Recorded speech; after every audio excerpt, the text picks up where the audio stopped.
Hoje eu quero trazer uma palavra de Deus ao seu coração em Mateus capítulo 13, versos 24 em diante, que diz assim: Jesus lhes contou outra parábola dizendo: o reino dos céus é como um homem que semeou boa semente em seu campo.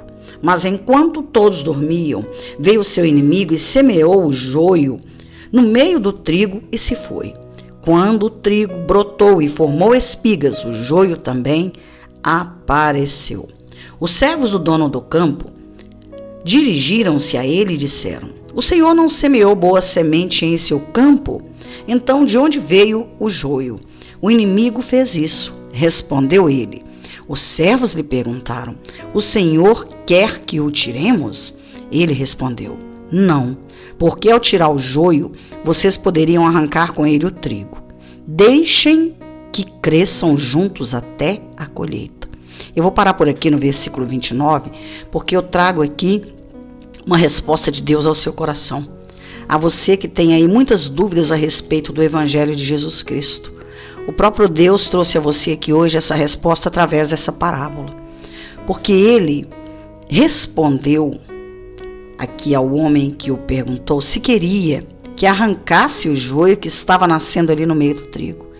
Ele preferiu dizer que não era para arrancar, porque senão, ao retirar o joio, poderia arrancar também com ele o trigo. Olha que palavra!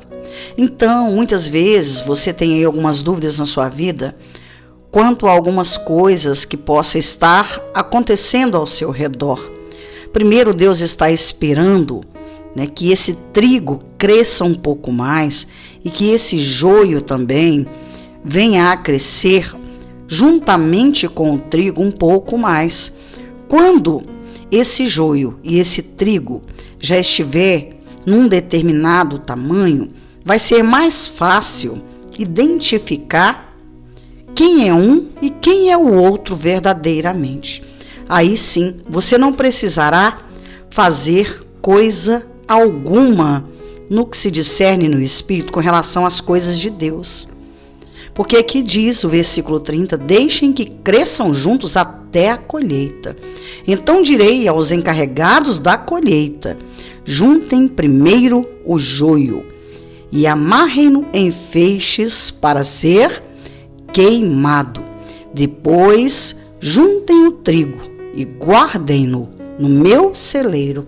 Então o verdadeiro ali vai ser guardado no celeiro do Senhor. E aquele que não é verdadeiro, que é o joio, ele vai ser arrancado para ser queimado. A finalidade é essa.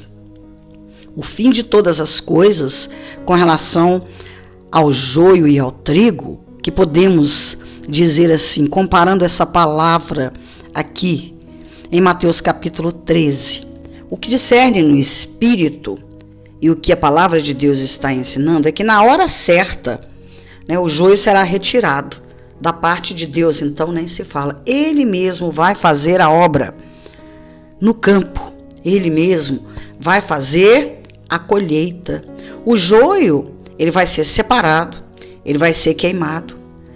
E o mais interessante é que diz aqui que o trigo será guardado no celeiro. Então, o Senhor vai guardar o trigo no celeiro dele, enquanto o joio vai ser queimado, destruído. Então não há com que preocupar entre o joio e entre o trigo, porque as coisas do Senhor, elas prevalecem. E no Senhor nada fica escondido. Essa palavra, ela traz assim, grandes explicações, considerando a nossa vida cotidiana e considerando a nossa vida cristã com relação às coisas de Deus no mundo espiritual. E de acordo com a realidade também que nós estamos vivendo.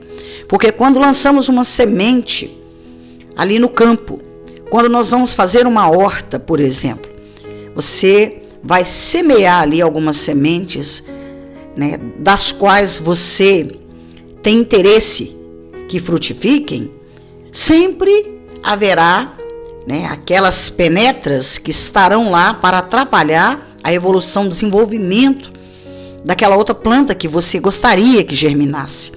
Então elas começam a crescer tudo junto ali. Eu tenho essa experiência própria, porque comprei algumas sementes de morango e fiz um canteiro.